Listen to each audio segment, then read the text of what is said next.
Video में हम control flow statement के दूसरे प्रकार यानी कि लूपिंग स्टेटमेंट के बारे में बात करेंगे। जैसा कि हम जानते हैं कंट्रोल फ्लो स्टेटमेंट दो प्रकार की होती है, पहला होता है कंडीशनल स्टेटमेंट और दूसरा होता है लूपिंग स्टेटमेंट।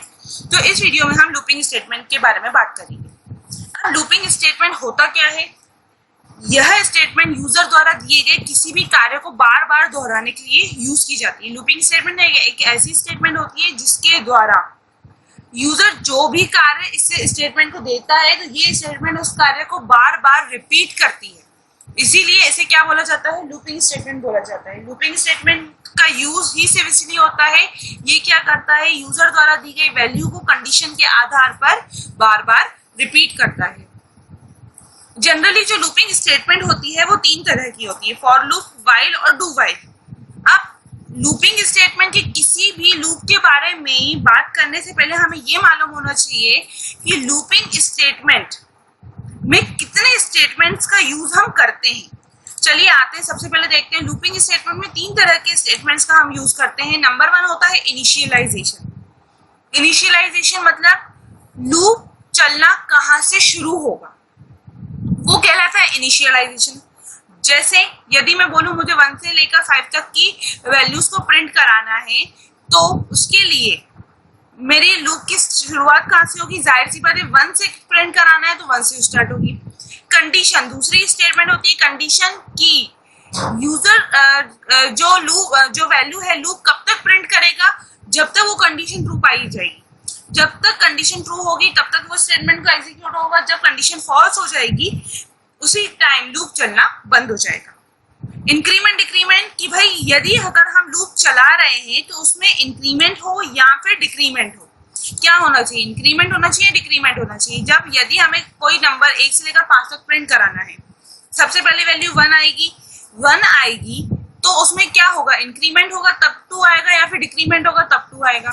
जाहिर सी बात है इंक्रीमेंट होगा तब 2 आएगा। तो ये तीनों स्टेटमेंट्स का होना हर लूप में बहुत ज्यादा जरूरी होता है। अब हम बात करते हैं लूपिंग स्टेटमेंट के पहले प्रकार यानी कि फॉर लूप के बारे में। फॉर लूप एक ऐसा लूप होता है जो कि यूजर द्वारा दिए गए कार्य को, कमांड को बार बार एग्जीक्यूट करता है। अब यदि हम फॉर लूप के बारे में बात कर रहे हैं तो जाहिर सी बात है इसमें फॉर कीवर्ड का तो यूज होगा ही होगा।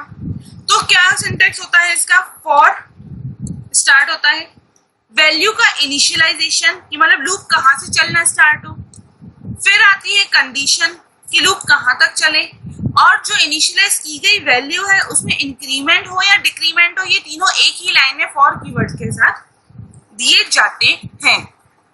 इसके बाद ये ब्रैकेट ओपन हो जाता है और ये ब्रैकेट क्लोज हो जाता है और इसके बीच में आ जाता है हमारा स्टेटमेंट। तो ये होता है स्ट्रक्चर किसका? फॉर लूप का। फॉर लूप का यूज सिर्फ और सिर्फ इसलिए होता है कि यूजर द्वारा दिए गए कमांड को ये क्या करता है? बार बार रिपीट करता है, एग्जीक्यूट करता है। इसमें तीनों ही स्टेटमेंट, लूपिंग की जो तीनों स्टेटमेंट होती है, इनिशियलाइजेशन, कंडीशन, इंक्रीमेंट, डिक्रीमेंट, वो तीनों स्टेटमेंट्स एक ही लाइन में लिखी जाती हैं फॉर कीवर्ड के साथ। तो चलिए अब हम आते हैं, इसका एक प्रोग्राम बनाते हैं जिससे आपको और अच्छी तरीके से क्लियर हो जाएगा। Write a program to print series 1 to 5। हमें क्या करना है? 1 से लेकर 5 तक की सीरीज को प्रिंट कराना है। तो चलिए मैं पहले आपको इसको प्रैक्टिकल के थ्रू दिखा देती हूँ तो और अच्छी तरीके से क्लियर हो जाएगा। सबसे पहले मैंने एक फाइल बना रखी है जावा नाम की। इसके अंदर मुझे क्या करना होगा? सबसे पहले स्क्रिप्ट ओपन करना होगा। ये मैंने स्क्रिप्ट ओपन कर दी। इसके बाद स्क्रिप्ट ओपन करने के बाद क्या करना होगा? हमें लूप चलाना है। बट लूप चलाने से पहले हमें क्या करना होगा? वेरिएबल को डिक्लेयर करना होगा। तो हम क्या करेंगे? वेरिएबल को डिक्लेयर कर देते हैं VARI। आई में ले रही हूँ लूपिंग वेरिएबल, तो आई आ जाएगा। फॉर लगाएंगे और ब्रैकेट ओपन करेंगे। हमें प्रिंट करानी है सीरीज कहाँ तक? 1 से लेकर 5 तक। तो स्टार्टिंग कहाँ से होगी? ऑफकोर्स 1 से होगी। For i = 1। अब कहाँ तक प्रिंट करानी है? 5 तक। तो लूप कब तक चलेगा? जब तक हमारा 5 ही आ जाता। i ≤ 5। फिर हो जाएगा ये सेमीकोलन, और जब i की वैल्यू 1 है तो 2 आने में इंक्रीमेंट होगा या डिक्रीमेंट होगा? ऑफ कोर्स इंक्रीमेंट होगा। कितने का? 1 का।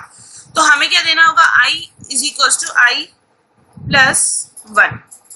ये हो गया।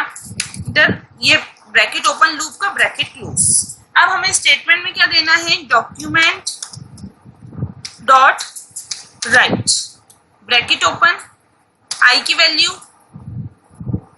चलिए अब मैं आपको तरह रन करके दिखा देती हूँ। यहाँ पे आ जाएगा कॉलम, फाइल में जाते हैं, सेव करते हैं और इसे रन करते हैं। मिनिमाइज करा, इसे भी मिनिमाइज कर देते हैं और जावा नाम की फाइल को ओपन करते हैं। ये देखिए 1 से लेकर 5 तक प्रिंट तो हो गया है, बट एक साथ प्रिंट हो गया है। तो लाइन चेंज करने के लिए हम क्या यूज करते हैं, ब्रेक यूज करते हैं। तो हमें क्या लगाना होगा, यहाँ पे break plus inverted comma BR, ये इस तरीके से।